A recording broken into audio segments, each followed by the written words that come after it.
Hi, I'm Dr. Carole South Winter. I am an associate professor in health services administration in Beacom School of Business at USD. Hi, I'm Rob Turner. I'm an associate professor of Spanish here in the Department of Modern Languages. I'm the department chair. Super. So you plan an FLP to a special place. Where are you going? We're going to Cuba. So, and you both have been to Cuba, right? Yeah. I've been to Cuba twice before. This will be my third time with students studying healthcare. And Professor Turner, you have been to Cuba without students? Right. I went as a grad student, actually, when I was in grad. So you have both lots of experience in traveling to Cuba with students. So how does a typical day on your FLP looks like? Well, how I plan to create FLPs, and this will be my 13th with the University of South Dakota in various countries. But I try to spend the morning, pretty intensive learning, and then we take a little break and learn a little bit of culture, and then we end our day again with a little bit of intensive learning.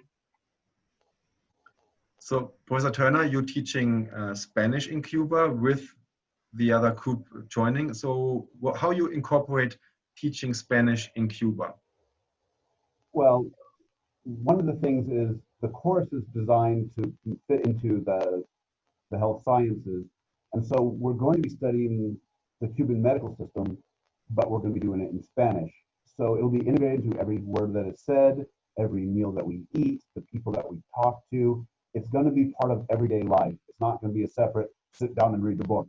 It's going to be, this is what life is in Cuba, and this is how we communicate. Sounds fantastic.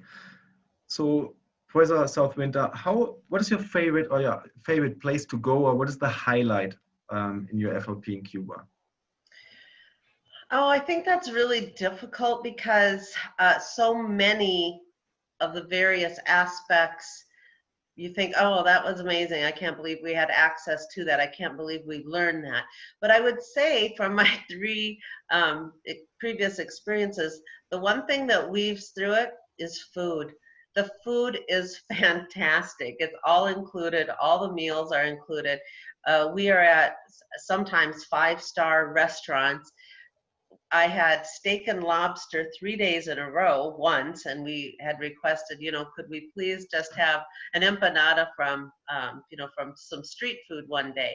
So the food is spectacular, but I think probably the reason the food is spectacular is because it so represents the culture. And the Cuban culture is so unique, and it finds itself when we're studying medicine and how they practice medicine in the clinics, in the education, the med schools, but it weaves its way through the entire community, no matter what we do. Sounds great. Professor Turner, Spanish in Cuba is different from Spanish taught at university, is that right? Oh, absolutely. The Cubans have a very distinctive accent. They speak really quickly. They tend to drop a lot of the final parts of their words, so it sounds very slang. But just like anything else, your ear adjusts to it, and all of a sudden you understand what's being said. Sounds like a really fantastic faculty-led program. So what is your advice, both of you, for students who think about studying abroad, studying away? Well, my advice is it's very good for you as a person, and you will grow as a human being to be the other. And put yourself in a situation where you are the other, and it's amazing how much you will learn. Specifically about Cuba, if you're wondering if you should go on this, it's life-changing. There will be other outside individuals that would like your spot, because the only way to get into Cuba, especially to study their healthcare, which is ranked #1 in the world, an unknown fact, the only way to get there is through an educational program. So we really get exclusive access.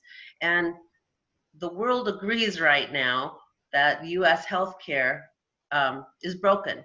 What we can agree on is how to fix it. So if we can look to others, even in very bizarre and places we wouldn't expect to look, maybe we can glean a little bit of evidence moving forward in our future. for our healthcare system. So take advantage of every opportunity to learn. Professor Turner, what's your advice? Well, first off, I'll start with no one ever comes back from a study abroad saying, boy, I wish I hadn't done that. I've never heard a student come back and saying, no, that was the wrong choice. Everyone that comes back from study abroad feels like they are a better person for it, that they've understood the world more deeply, and they come back raving about their experiences.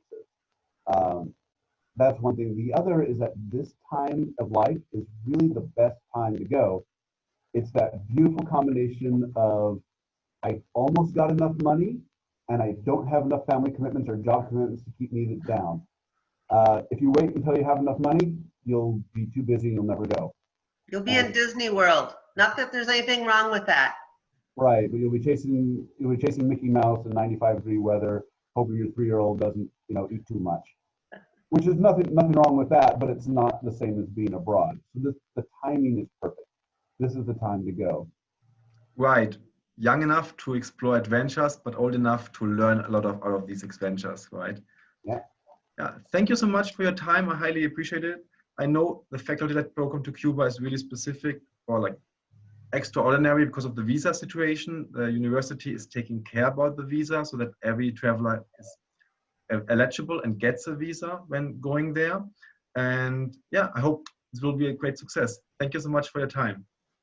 Thank you.